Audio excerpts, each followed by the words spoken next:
Like, I want to make time to develop everybody so they can get there faster.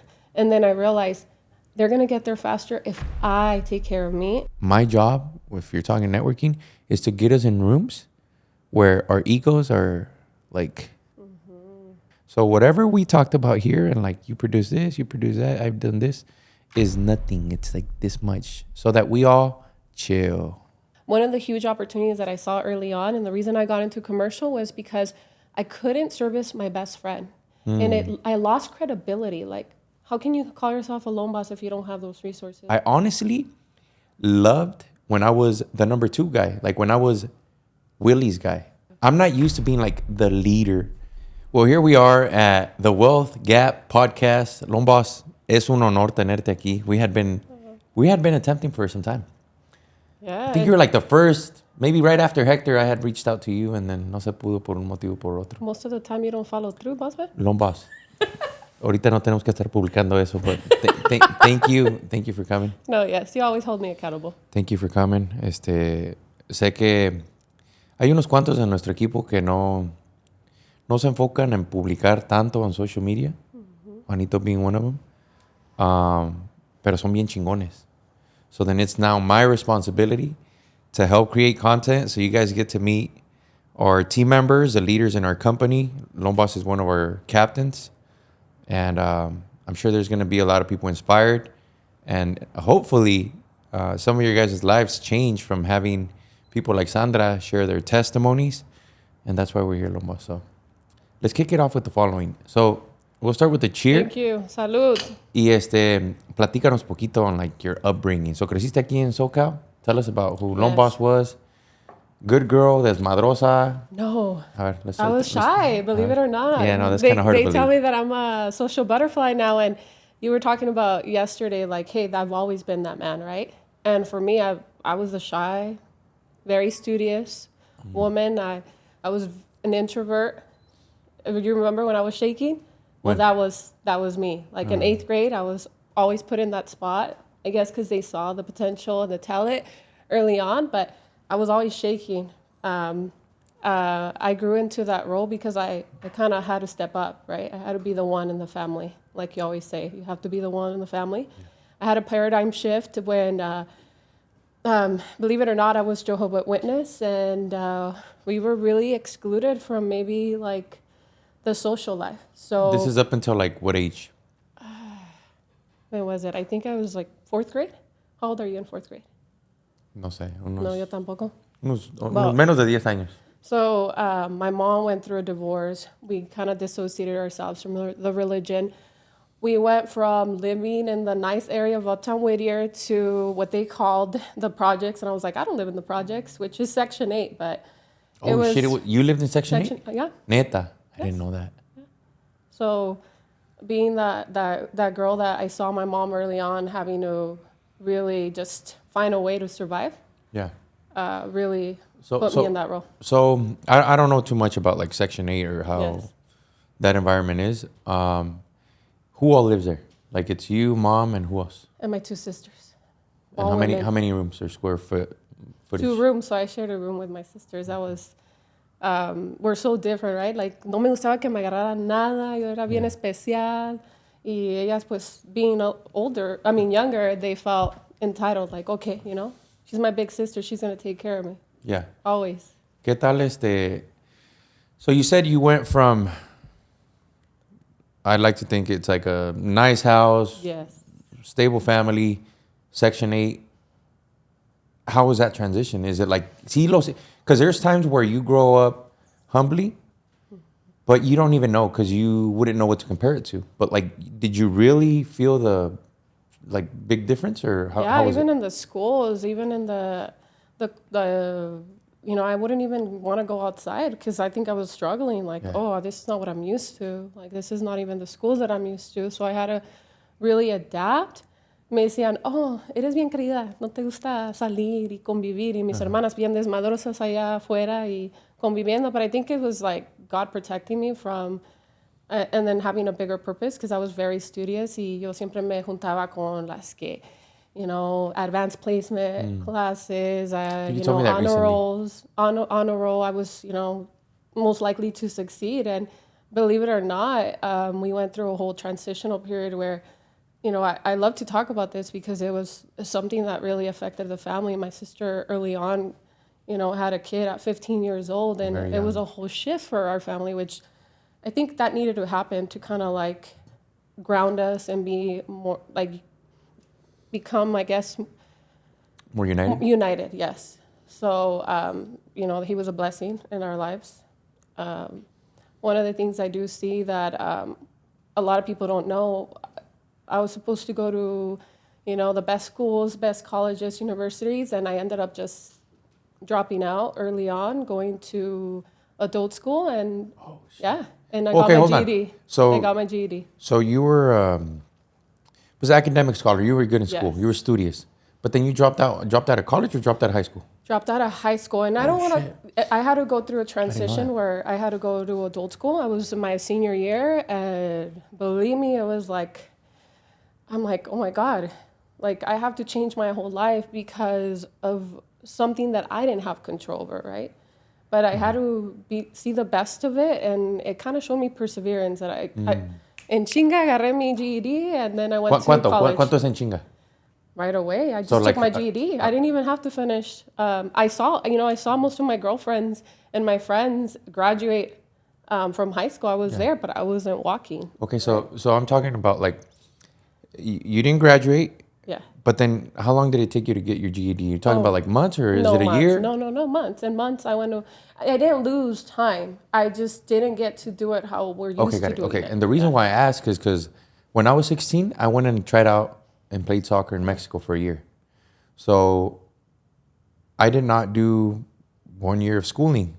I ended up coming back at the end of junior year, beginning of senior year, and they didn't know if I had the credits because I didn't go to school out there. Y ahí andaba buscando la manera yo de que I went to school out there. But I was missing like however many units were supposed to be, I don't know, added in a semester. So estabas atrasado. Estaba atrasado. No, that was not my problem. But let me tell you what I found out, because earlier you said something like you found out that like you had perseverance or something like that. Okay, so this is a takeaway that I had about me. So my senior year, I got a scholarship offer to play at a local GC, junior college, para jugar fútbol. Pero el coach me dijo, hey, so they're telling me in your school that you have to be like a fifth year senior because there's a year that you don't have any grades, any units. What happened here? And I was like, oh my God. Okay, I went to the counselor. I'm like, hey, I need to go play soccer. Like, it's not even about school. It's been my passion all my life. And like, I need to know what I need to do so that I am able to get this scholarship offer and like I could continue playing soccer. Y me dijo, yeah, no, bro, it's going to be definitely you coming back another year because you need to do a year's worth of work in a month and a half, which was like summer school, which was a 6-week program during that summer. And if I didn't finish 1 year's worth, then I had to come back the following semester, so like August. And I did 1 year's work in 6 weeks. Wow. So then I learned about me that like, hey, I don't care that you think it's impossible. Tell me what I need to do and like let me handle the rest. And I did some crazy You did shit. packets. Yeah, I did packets. I went through that transition. Okay, so Y dije, chinga su madre, I'm just taking my GED. okay, so then the crazy thing is that yeah, I don't remember the exact details, but point is it was a crazy amount of work. Yeah. And whenever the week ended and I showed my teacher during summer school all the work that I knocked out, and like I had like 10 times more than what the rest of the students had. But it's because I was hyper focused. Mi mamá sabía que no me tenía que molestar porque estaba yo en el cuarto todo el pinche you día. Can focus? Well, hyper focus when the target is big enough, there, yeah. enticing enough. But point is, I learned that about me, that like if, what motivated you? Like what? Well, it was something that I really wanted, you know. So then that's why I think it's cool that whenever we're young and many of us don't know certain traits that we have until we're like forced to let them out. To be in that. Yeah. So then position. you said, oh, I realized I had perseverance. I'm like, oh, you know what? At that age, I had a similar takeaway about me because I didn't know. You know, so then that's pretty cool. So then you were really good in school. You get your GED, and then you go to college. How was the college experience? Man, I always had I think at that point I had distractions, right? Like I think I got a little discouraged. What do you mean distracted? Like, are you talking about like you were partying or what? Yes, I was partying. Really? Like, Boss party like that? yes, like I was a usual Tuesday, Ah, Thursdays at the same place. Taco Tuesday. Yeah, yo But también. I was always like top performer when I started. I worked at Payless, by the way. Did Like you? that's why I have My a brother whole did too. fascination of Payless. I have hundreds of shoes, and Mari always talks about that. Like, Really? oh, you need to stop shopping for shoes. But when I was doing sales there, I started working at the bank. And then I got top producer. I got like top teller of the year, and they were having me train everybody that was coming in early on. So your first sales job was in Payless or Payless, yes. Payless, Old Navy. and that was at I worked since I was 16. and that was what age was that? Do you want to know really the backstory of how I got into like Sales? being business? Yes. Yeah, let's do it. So you already know the Oh, Swami life. Those chiclets. Okay, tell me. Chiclets? Yeah, tell Those me. chiclets. So early on, I think I was waking up. I just remember my mom con las otras tres en carriola, caminando en el frío. Desde muy temprana edad estaba levantados a las 3, 4 de la mañana vendiendo comida. Like always persevering. And I don't really talk about that. Yeah. Yeah. It's a sensitive subject with my mom because I don't think I give her enough credit sometimes. Yeah, I think Es una chingona because she showed me how to be a Amen to that. chingona. And of course we were going to cry. yeah, you wear your heart in your So early on, she taught us perseverance. Of course, my dad's he's actually always been in acting and television. I think that's where I kind of get my talent to be a desmadrosa and, the spotlight. the spotlight. I actually enjoy it now, right? Yeah. I knew eventually I was going to have to take that seat because Someone has to. someone has to. Yeah, someone has to make a difference and show like the transition that I've made. You even seen We'll it. talk about it in a little bit.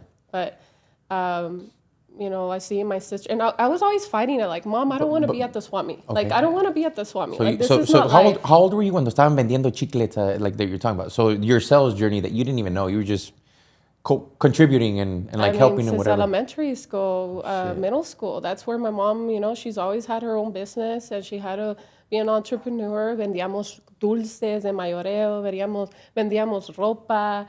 And I was always fighting. I'm like, Mom, I want to stay home. I want to do homework. Like, I don't want to go to the Swami. I don't like going to the Swami. Like, it's not something that I enjoy, but I would still go out there and try to, help her out because she needed us. Like, she was a breadwinner. So I just always wanted to do more because I didn't want to be on survival mode. I wanted to have something where I could build and eventually take my family out of that situation.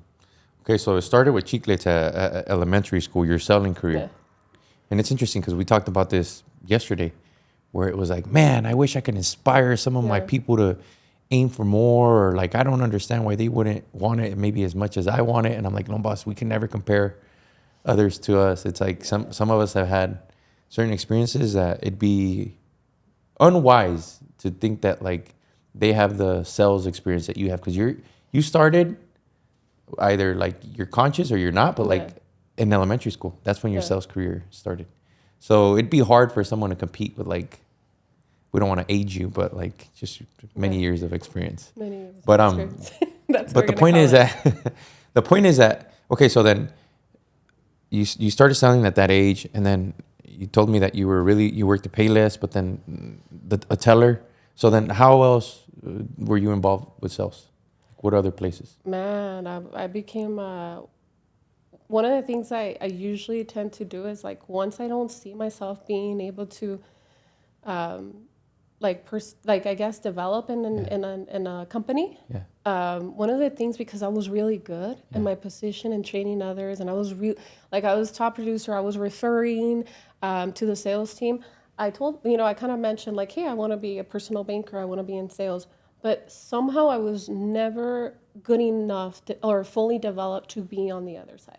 And I early on realized that they didn't want to find another Sandra in that position because I was leading the whole team there. Yeah. I was motivating. I was like pushing everybody, creating urgency, creating the competition where it's like, they would use me to kind of leverage everybody to like produce. Yeah. And I think I only lasted about a year and a half. I went to be a brand ambassador for marketing. That really kind of got me out of my shell. Andaba vendiendo Tampico at the stores. Wow. Or, like, hey, like pushing the product, like, hey, promoting. So Did you have to wear all those like No, little I outfits didn't. and all that? No. Because I've seen. I was not that I'm like, type. wow, lombas. That's different types of sales. Yeah, that was a long time ago. Ay, But yes, pórtate bien. I did use my pretty charming face and my little, smile Funny. too. I'm teasing you. No, I know. Bad joke. No, I know. No, I get it. Yeah. I still use my charisma. Yeah, you definitely do.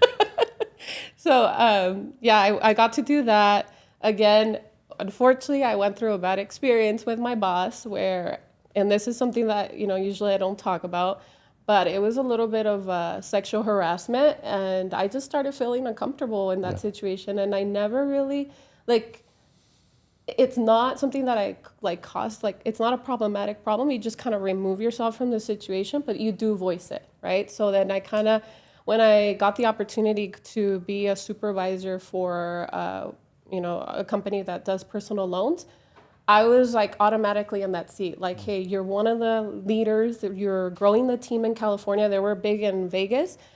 And I just took that role. And eventually I became one of the top producing offices and managed, created a whole training manual to be, create leaders in that position. So I think I've always had that where I'm a high achiever and then I create high achievers. Let me show you how I've done it. Yeah. Not everybody follows the process, but I think that I do create that urgency and motivate others to want more, eventually want more than you think.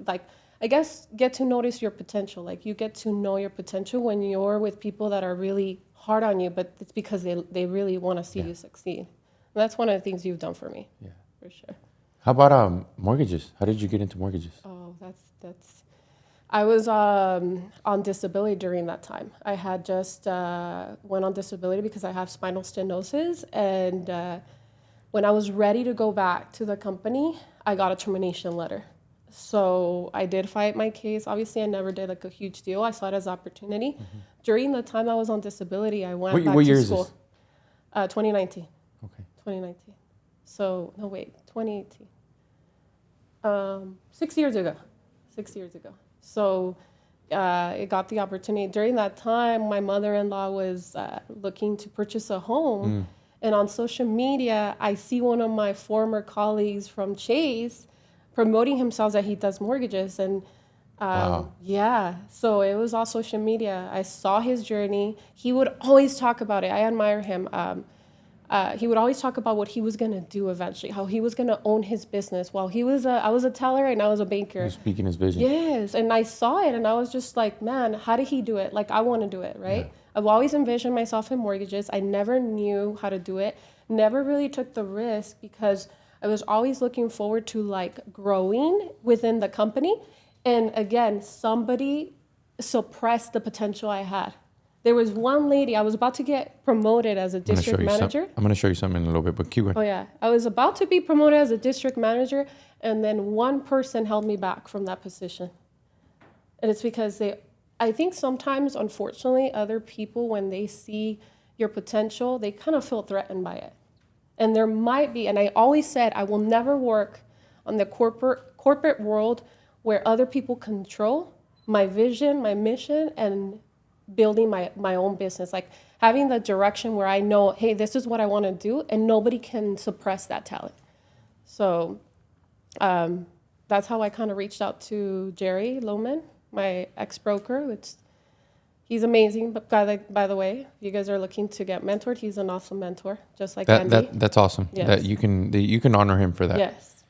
And it talks a lot about your character to make recommendations to join a great leader, even if it's not even under our company or even yourself. So that speaks a lot about you. I was looking for the service, but Tim's story, I went to a service once, and he talked about how sometimes certain people, he talked about a character in the Bible that was a middleman. He was simply a messenger, but that messenger relayed a message that like made a huge impact in the Bible. I don't remember the details, but the importance of some people in our life that we just don't even know that that's the role that they're playing, you know, in our lives, and how much that changes the trajectory that we take. So who would have known that colleague in Chase would one day inspire you to make a career change, and now we're here, and now you're doing amazing. I think of who that person was for me, and it trips me out. You know what I mean? Anyways, so now you get into the mortgage business, and you briefly talked about it, but 2022, you join our company, and then 2022, you become top producer. You guys will see Wait, when did I join? Well, I think you joined 2021, but the point is this year, 2022, you got top producer. ¿Cómo se sintió estar ahí? Y antes te ponías bien nerviosa when she would speak on the mic, when she would be talking in front of people. Todavía. And your friend, your family, your team, your friends were in the audience. How was that experience? Man, I had so much adrenaline. First of all, I didn't expect for me to be up there on stage. Yeah. I was like, oh, Fernando for sure took it. You know, I was like pissed off at myself because I have. Yeah. Like, it's not ego. I think I just always want to like be in the top. Like that's something that I enjoy. Like I don't like losing. Obviously, when I do lose, it's something that I'm like, okay, what can I do better next time? Like what systems or processes? And I actually talk about systems and processes because during that time I was on survival mode because all I was thinking about is how do I produce? How do I get to the top? Right? That was my goal. Now I think about it, I'm like, oh, I'm not looking to be a top producer this year. I'm looking to grow a team, to get out of the producer mindset, and hopefully in one day be in your shoes. Yeah. I think it's not a problem when it bothers you that you don't win. Mm-hmm. Tengo un coach que me dijo, I always look at the kids in the sporting world that cry when they lose because I can see that it bothers them, like to have not won, which will many times motivate them, drive them to improve so that they don't lose in the future. So they'll end up being winners. Yeah. It's almost a problem if like you're cool not performing and being nonchalant about it. Does that make sense? Yeah. So it's cool. I think you were kind of going towards like how you remember how I reacted. Yeah, yeah. So then that's crazy. So then that's my next question. I was shaking. You look at you. You got this glow to you. Like you're just so comfortable under your skin. There's like a new loan boss that we all get to appreciate in this season. But that wasn't the case 2 years ago. If I would have handed her the mic in front of a mid-sized room, así empezaba el pinche micrófono and we're like, hey, chill, loan boss. You're like one of our leaders. Like play it cool. Like it's kind of like you. I taught her breathing techniques. I'm like two deep breaths. You know, but the point is, now she's chilling. Yeah. She's comfortable under her skin. I'm a little shaky, but no. But what's changed? You're owning the leader I seat. I think truly, and I said it when I won top producer. You really you were that paradigm shift. Like you were that brother, that person that just like showed me that I was that woman, right? Like sometimes you gotta be reminded by the people that do see your potential. And I think that I also can say that I do that to my girls too, right? Like you see the potential and you just want to push them. You want to see them reach their full potential, and it requires a lot of uncomfortableness, a lot of perseverance, because as much as I didn't want to be on that stage, I needed to do it for like the women that were in the audience. I remember saying that like I was just shaking because I had so much adrenaline, and for a long time I felt like I had something to prove. I have a question for you. Yeah. You brought Tanya on when you went on that stage, and we'll talk about Tanya and the importance of having a number two. Yeah. For me, Mari, I love you, sis. You're the best. But many times she has given me confidence, and I've like leveraged her so that the spotlight isn't solely on me, and it makes me feel comfortable that I'm not alone. Mm-hmm. But I use her almost to hide a little bit. Yeah, I do that too. Is that somewhat of like what that was? Because now I don't. Now I'm like, no. Chill. No. I'm comfortable now. But earlier on, I would hide behind her. Like as much as you can run it, because I'm learning to be in the seat, and I don't feel comfortable. I partly don't like it. A little bit ago, I don't know who it was in the team, but I'm like, man, I honestly loved when I was the number 2 guy, like when I was Willie's guy. I can't say I love sitting at the edge of the table and saying, hey, all right, guys, so this is what we're going to, no, man, I'm cool being the little brother. I'm used to being the little brother. In my family, I'm the youngest of the 4. I'm not used to being like the leader. And God gave me a different assignment, and I've learned to develop into it. I've learned to get comfortable under my skin and accept and like move forward and not be a little bitch about it. So then now I'm cool. I'm like, Mighty, take a seat. I know God chose me. I'm working so obsessively to become the guy.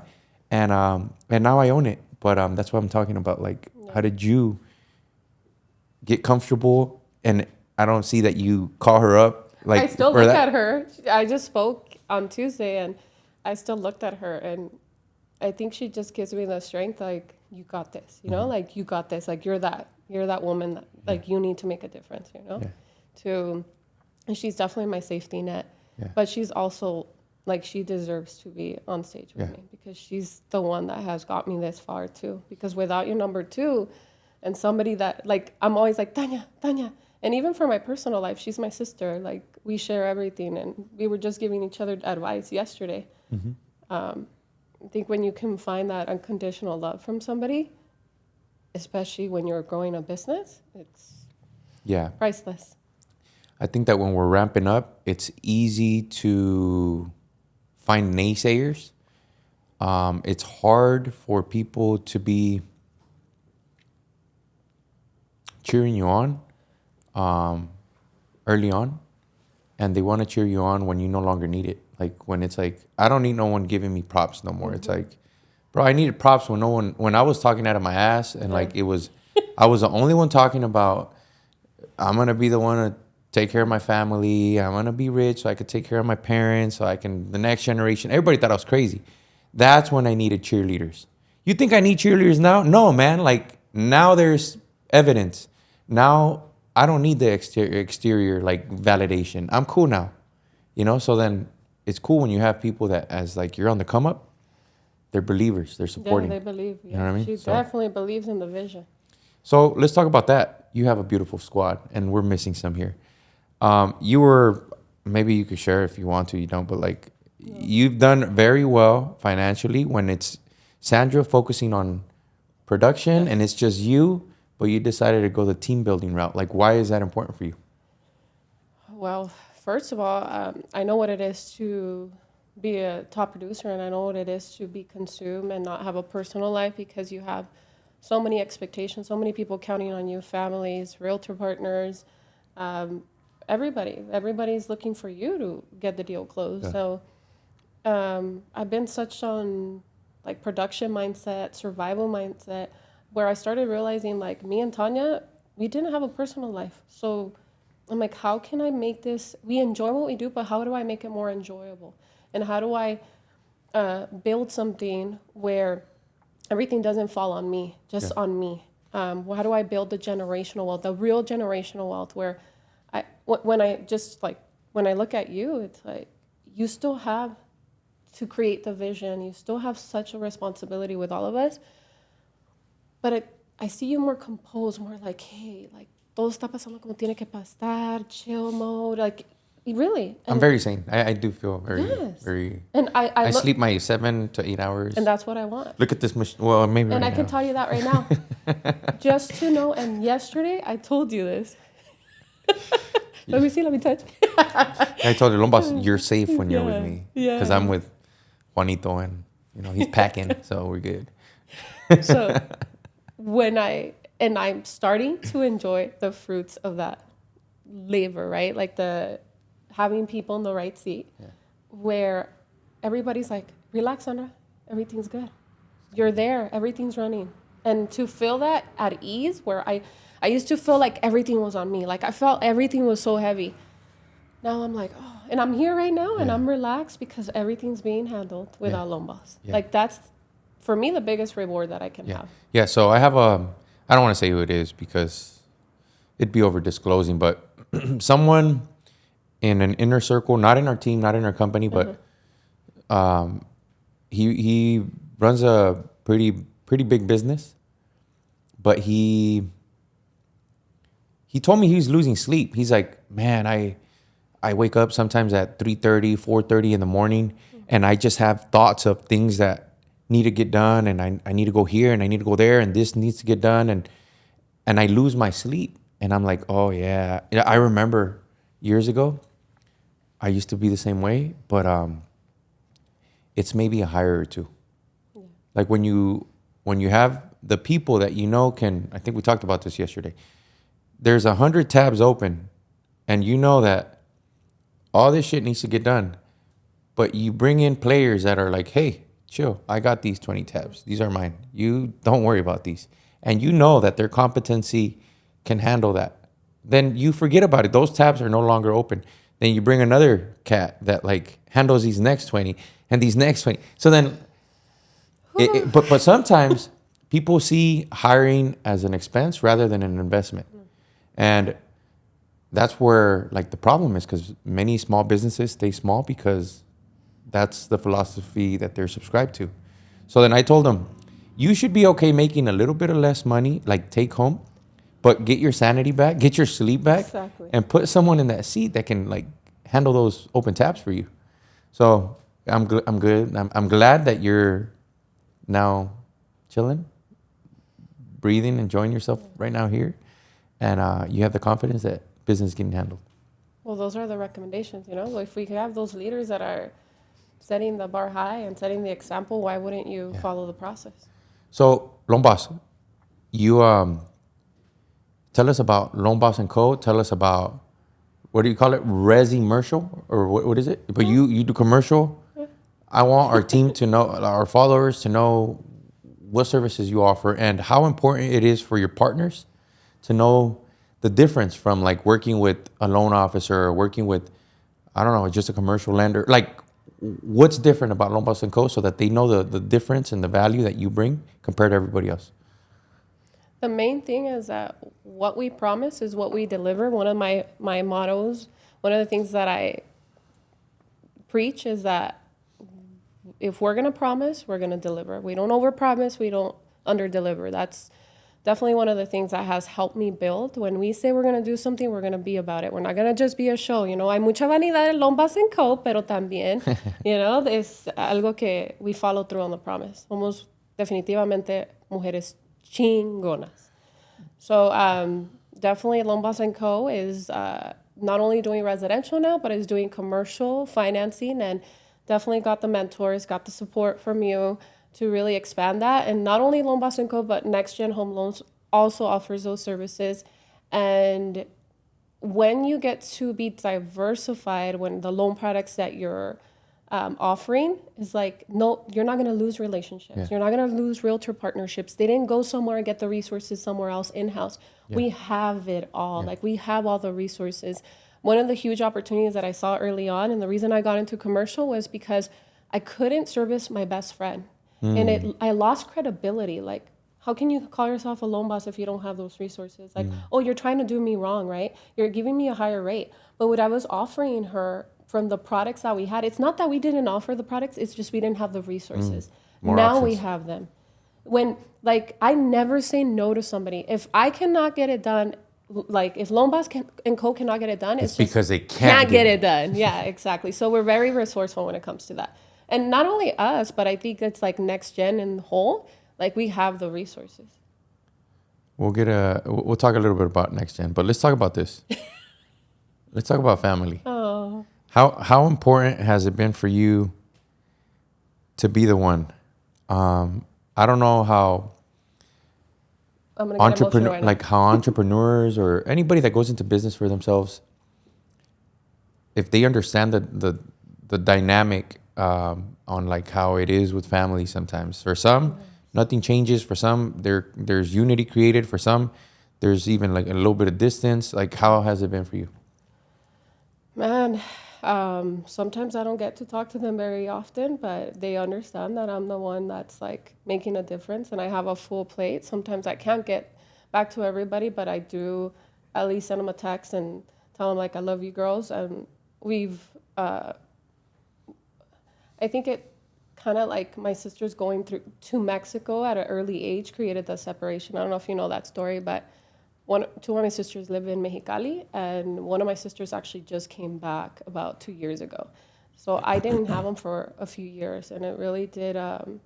It did impact my life. Like I needed a reason to stay busy too, because it was just me and my mom. And of course, like when you don't have your sisters, you can understand me. Like when you don't have family, it's like it's a whole shift for us too. So. They had to go through that transition. They came back. My sister started working with me 2 years ago.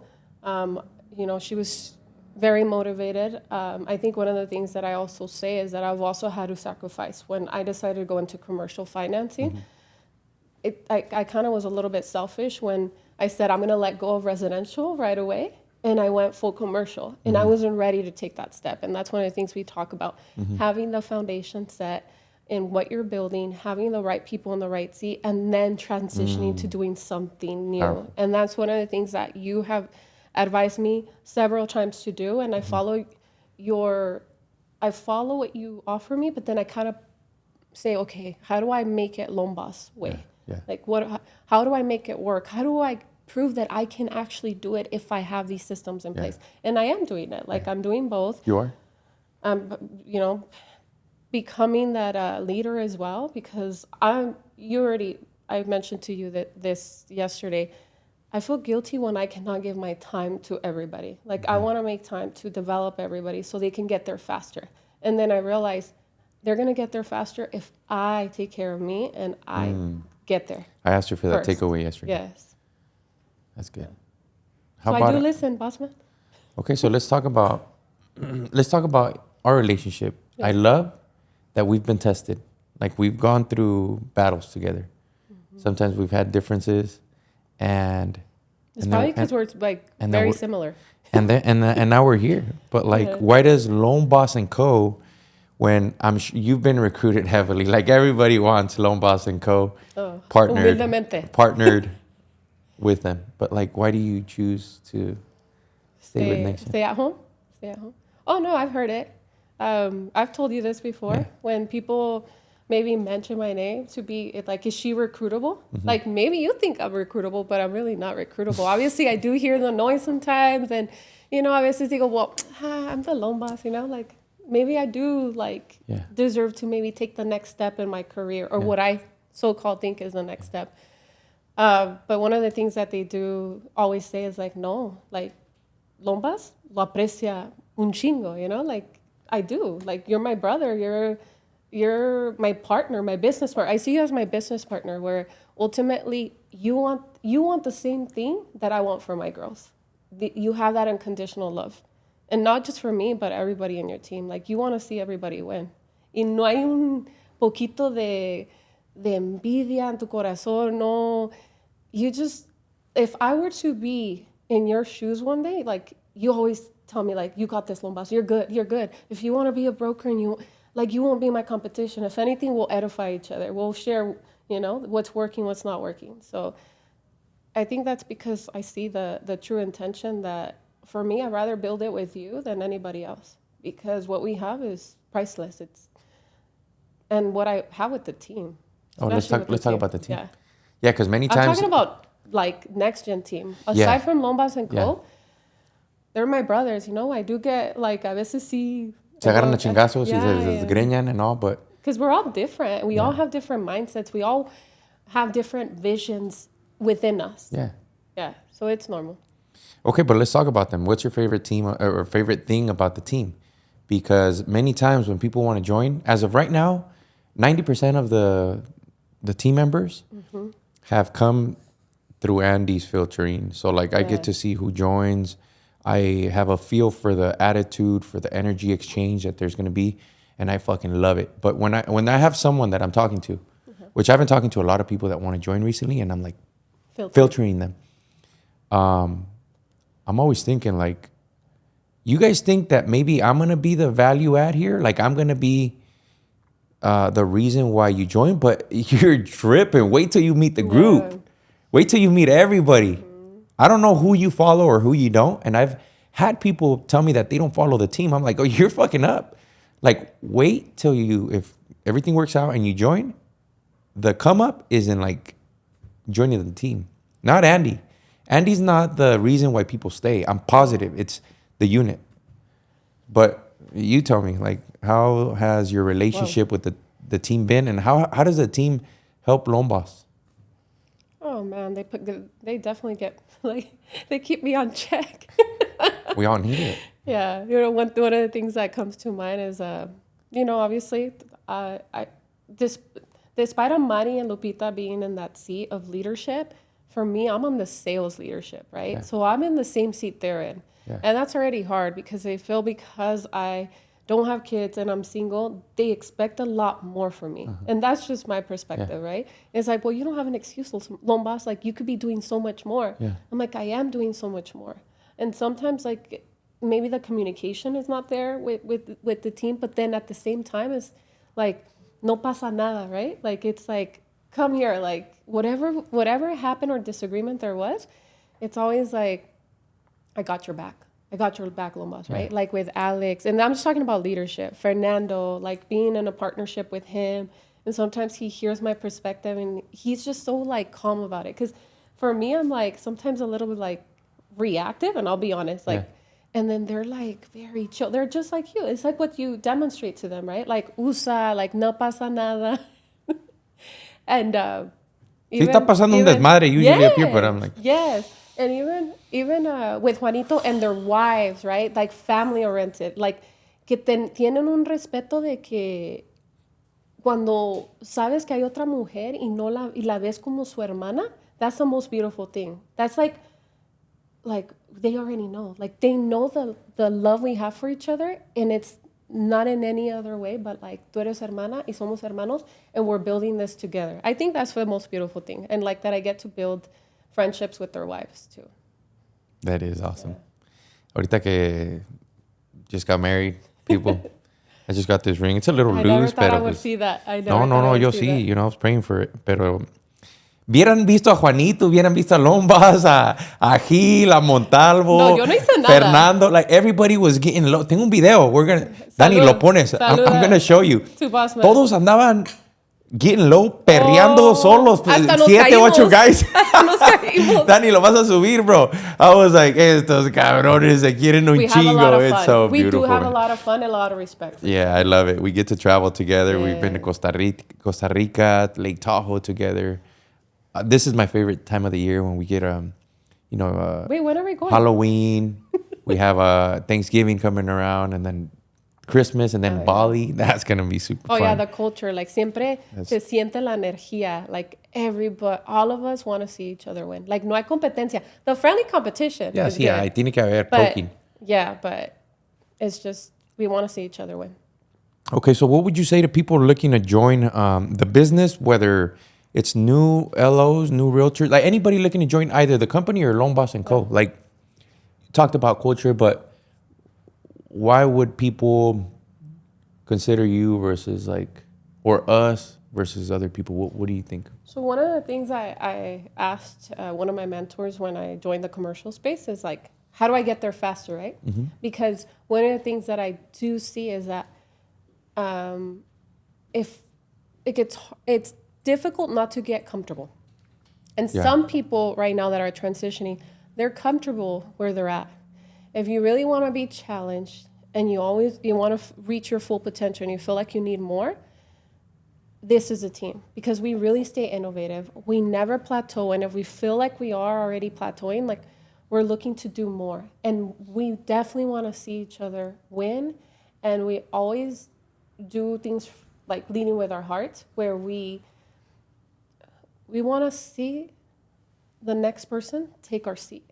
And that's where I feel like I took a seat where I'm like, oh my God, I'm in this seat, and now here comes the next generation, like taking that seat. I don't want to be the face. It's kind of like what you say. I don't want to be the face. I want to help develop. Loan officers are looking to maybe transition from even a top producer. Like, how do I get there to be a team leader? Like, let me help you build a team. I have a final question. I don't know if I answered. Yeah, of course. ¿Cómo se siente ser mujer in an industry that's like male dominant? You really think it's still male dominated? I think if I look at, Yeah.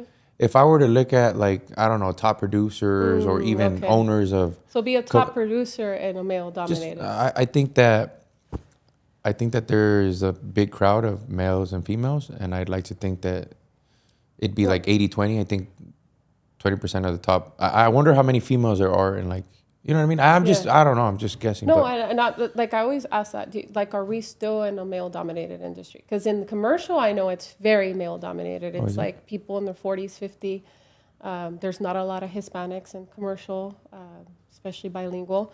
But I do see as a woman leader, there's not a lot of women leaders in that position. I think sometimes it's the fear and uncomfortableness that you feel by being the only woman in that seat.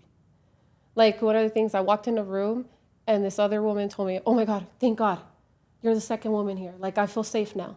And sometimes you have to feel a little bit unsafe and uncomfortable being in that seat and just go in there like, I got this.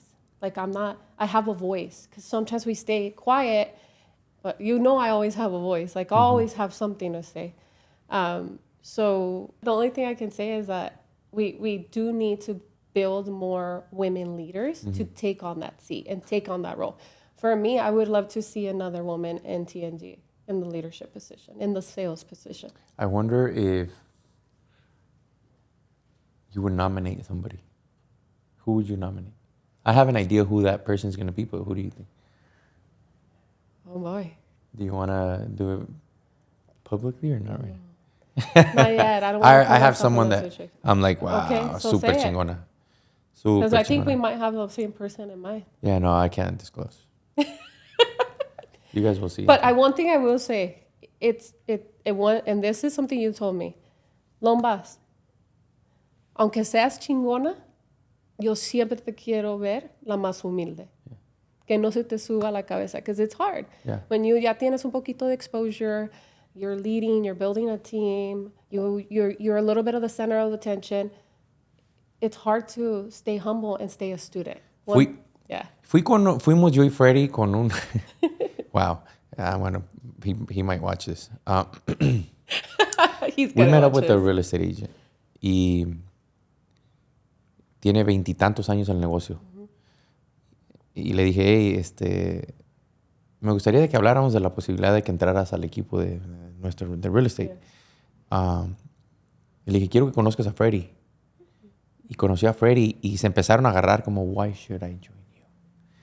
Y empezó a decirle a Freddy así como, a ver, convénceme. Like, Entonces, y yo estaba bien crudo porque era el día después de mi boda. Oh, I know you told me about that. Se está poniendo interesante. Y empezó a hablar de volumen, como, ¿cuánto has producido tú? Oh, no, pues yo he producido más. Yeah. Yo he tenido 30 agentes. Y yo en mi mente ya empezó a decir, ok, ¿cuál es tu plan de marketing? ¿Cuál es tu plan de ventas? ¿Cómo es tu plan de expander? ¿Cuál es tu recession-proof plan? Un desmadre y pues Freddy... Challenged him. Yeah, Freddy, of course, did his thing, but... Le dice, güey, ¿qué tal networking? Y dice, networking, ese es el superpower de Andy. Y yo, pues, duré como una hora sin hablar. Yo nomás ahí, pues, trying to stay awake. Analizando. No, actually, no, it was very interesting. And then it's like, well, what's your plan? Porque todo el rato eran entre ellos dos y luego ya me dijeron, so, ¿tú eres networking? Ok. Y luego que cambia de la... A ver, ¿cuál es tu plan de networking? Y le dije yo, mira, mi plan es de que yo lo que me he dado cuenta en estos últimos años que he estado tocando poquito más dinero de lo que nunca he generado, es de que no siento an emotional attachment with money. Like, when I see a certain amount of money in the bank, I'm like, who do we need to bring on to the team? What do we need to invest in? Yeah. So then, le dije, mira, hermano, my job if you're talking networking, is to get us in rooms where our egos are like humbled a little bit. Yeah. Because we all have them, and egos can help push you toward achieving great things in life, but they can also help scar more relationships than necessary. So in the last, ya le dije, in the last 60 days, I invested, ya le dejé caer over $100,000 of like the places that I'm like, where people are talking about having businesses that are over 100 million.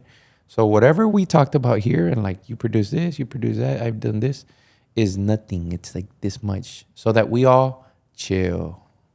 And if nobody's going to pay that in this room or people that we know, I'll pay that money. I'm not emotionally attached to if it's 10,000, 20, 30, 50, paid 100 to Hermosi. So then like, I'll get us in those rooms. Yeah. So my plan on networking is I'll pay top dollar to make sure that we're learning from like bona fide business owners. So when you talk about, I always tell you to be humble. Well, I got this fucking ego and confidence about me too. Don't get me wrong. I don't feel inferior to even like No way. somebody. But the point is that I also know to stay grounded, because there's people out there that if they wanted to, they can also check me quick. Like, calmate. You haven't done nothing to be thinking you're better than like, just talk to people eye to eye. And the people I admire most are the ones that have done great things in their personal life, in business, and they still keep it humble. Yeah. So I model that. That's why I tell you to keep it cool. All right. Actually, I want one last thing. What have been your biggest lessons in, like, if you want it to be life or even just going into entrepreneurship, for the new entrepreneurs, for the Sandra that's up and coming? ¿Qué consejos le darías? Hey, ¿sabes qué? Sandra, like, hey, mentalízate para esto. You're going to have to go through this. I did this, but I should have done that. Like, what comes to mind? Man. I'm going to share this because I have it. One of the biggest challenges in my career as of today is having to let go of the partnership I had with my sister. Because I feel like when I was going through a transition to residential and commercial, sometimes we have to be a little bit, like, take care of you. So you can, like, if I don't grow personally, then I can't help anybody else. And that was one of the things that I did early on. And unfortunately, I kind of tarnished a little bit of the relationship in the business side. Thankfully, we're good personally. Qué bueno.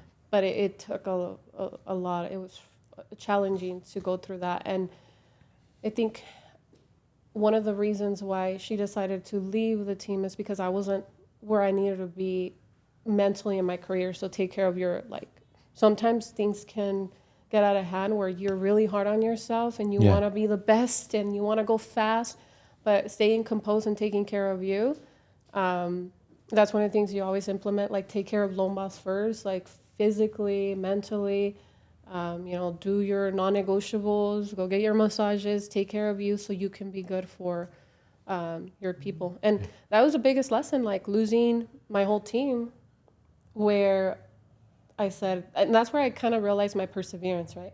I lost Tanya, I lost my sister, I lost my two best friends. And that was really difficult, but it taught me a lesson to, when you're dealing with people that you have a personal relationship with, and you can attest to this, is always have that boundary. Like, en el trabajo, es trabajo. Personally, it's different. And it was too close. Like, we were too close. Mm-hmm. So now, thankfully, Tanya's back. My sister, she's going through a different journey, which for me, I support her. If she wants to do real estate, she wants to do lending, build her own company. That's one of the things I would love to see. If she wants to come back and, build the Lombas & Co., I'm up for it too. But also making sure that you know how to respond to the people that you're building a partnership with and you'll have a personal relationship with. So that for me was the biggest challenge in my career right now. And also taking care of Lombas. That's a challenge every day. Yeah, a veces uno quiere dar lo máximo y a la vez damos hasta más de lo que deberíamos, porque pues we have to get plugged into and make sure that we're good. And when I think about, like, the reality that we will go through those types of heartbreaks, You saw it, remember? Yeah, I saw it and I've gone through it too. Yeah. But this has been the story I tell myself and the story I share with our people. But when someone joins you, it's wise to know that they're not signing their life away. Like, they're not saying, I'm going to ride with you until I'm gray and old. The truth is that I'm going to ride for you in this next season. And in this next season means it could be a couple months. It could be a year, 2, 3, 5, 10. So know that there is like a finite amount of time. No one that signed to Next Gen Home is like a lifer. I know that I'm here to just support and be of service for however long that is. And I know that there's like a termination date. And for however long, I'm going to show up with my best foot forward, being the best brother I can. And accepting whenever the day comes that, like, whether me or they choose that it's the day that they're going to like terminate that partnership, then like, you know, I got to accept it. So Can I share something real Yeah, of quick? course. Because it reminded me. When I was gonna potentially recently like make a move where I thought maybe the grass was greener on the other side. yeah. One of the things that you told me is like you told me the same thing. We didn't sign this, a contract forever. And one of the things that I realized is that maybe, and you said, vete, Lombas. You're good, vete. Let me know when you want to come back. Because you knew, like, it's like, si te vas, you're going to come back, right? And I probably, and you've seen this, right? Some people come back, like they leave and they come back, Yeah. and you had a good relationship. I can assure you there's a lot of people that wish they were in the room with you that have left. And the reason I tell you is because you saw me bawling. I was like, no. I didn't want to leave. Like, I didn't want to go anywhere. Yeah. Because you grounded me. Like, you grounded me. And sometimes we do think that, oh, we already made it. We're going to be good. We're good. We're good with, like, to build our own thing. So it just made me realize, like, again, being humble about things and being appreciative of the people that have got us to the next level, which I'll probably go through that pain again to lose my team. But the only thing I can say is that when I lost Tanya and I lost my sister, there was 3 other blessings that came into my life. So there's always, things happen for a reason. And now it's like Bombas & Co. is stronger than ever in like less than 6 months. So we have to go through those pains to have Yeah, that was very those tough. other. We had a talk time ago about like potentially there being a move, and that was painful. But as much as I hate having those conversations, ¿Lloraste? pues internally, like it's not cool because Yeah. I don't fake hugs, I don't fake props, I don't let people in just because I want the group to look bigger. I know that there's a finite amount of time that we're here, and there's a finite amount of time that I'm going to be doing mortgages. And I want to do it with people that I genuinely care for and that I like the exchange of like energy. Yeah. Que me hagan sentir bien y que yo también quiera transferir esa energía. And I want it to be like people that, so I think of the following, which is what I love about you, I love about this guy right here, is you guys make yourselves easy to read. Mm-hmm. So I love it when a competitor or someone that's talking shit can talk shit openly. I'm an opponent. We're not friends. We're rivals. We're not cool. Yeah. When someone's easy to read, you can tell that they're my people. You're my people because they're straight shooters. You shoot from the hip. Si algo no te molesta, si algo te molesta, like, it's so easy for everybody to see.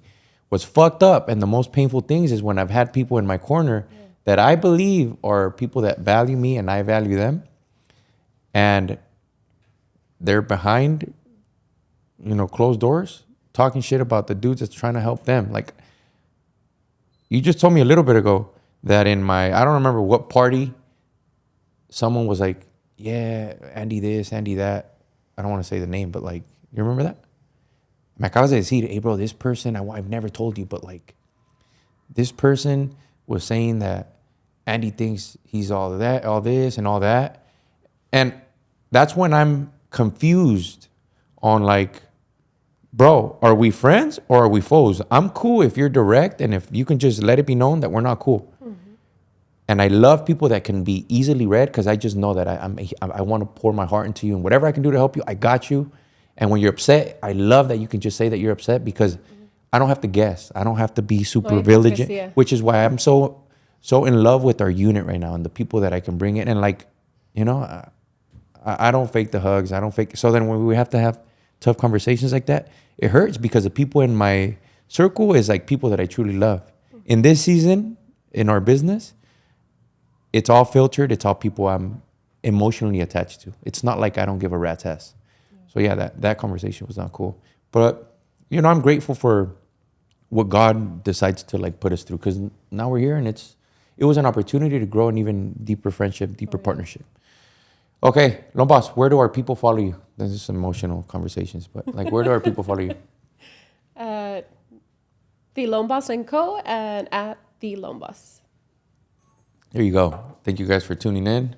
All the links below. Please share the podcast. There's going to be a lot more podcasts where you guys get to meet the team, some of my mentors, some of the business partners we've made great friendships with. See you on the next one. See you guys.